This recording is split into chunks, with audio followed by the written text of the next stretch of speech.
ಈಗ ಮತ್ತೆ ಎತ್ತರಲ್ಲ ಹೊಡೆದ್ರಿ rod ಗೀಡ್ punch ಗೀನ್ಸ್ ತೊಗೊಂಡು ಹೊಡೆದ ನೋಡ್ರಿ ಅದು ಇದು ಕೈ ಹಾಕ್ತಾರಲ್ಲ ಸರ್ ಅದೆಲ್ಲ ತೊಗೊಂಡು ಹೊಡೆದ ಮೂಗೆಲ್ಲ ಹೊಡೆದಿಟ್ಟ ನೋಡ್ರಿ. ಏನು ಕಾರಣ ಎದಕ್ಕೆ ರೀ ಏನಿಲ್ಲ ಸರ್ ಅವ್ರ ಮನೆ ಮುಂದೆ ಗಾಡಿ ಹಚ್ಚೇನಿ ಪಾರ್ಸಲ್ ಬೇಕ್ರಿ ಪಾರ್ಸಲ್ ಒಯ್ಯತ್ತೇನೆ ಅಂತೇಳಿ ಅಷ್ಟ.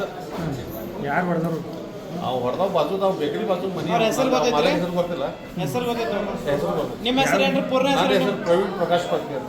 ಯಾವ ಏರಿಯಾದಾಗ ರೀ? ನನ್ನ ಮನೆ ಗಣೇಶ್ಪುರ್ನಾಗ ಐತ್ರಿ. ಆಗಿದ್ದಿಲ್ರಿ ನಾ ಮನೆಗೆ ಹೊಂಟಿನಿ ಪೆಟ್ರೋಲ್ ಪಂಪ್ ಬಾಜು ರೀ, ಗಣೇಶ್ಪುರ ಪೆಟ್ರೋಲ್ ಪಂಪ್ ಬಾಜು ಅಲ್ಲಿ ಹೊಂಟಿದ್ರಿ.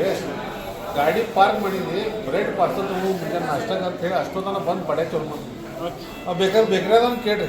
ಆಯ್ತು ಆಯ್ತು, ಓಕೆ ಓಕೆ ಡನ್. ನೀವು ಒಬ್ಬರು ಬಂದ್ರಿ ನೀವು? ಹೌದು, ನಾನು ಕರ್ಕೊಂಬಂದ್ರಿ ನನ್ನ ದೋಸ್ತರಲ್ಲೇ ಬಂದು ಅಡ್ಮಿಟ್ ಮಾಡಿದ್ರಿ. ಹೋದ್ರಿ? ಅವ್ರು ಹೋದ್ರಿ.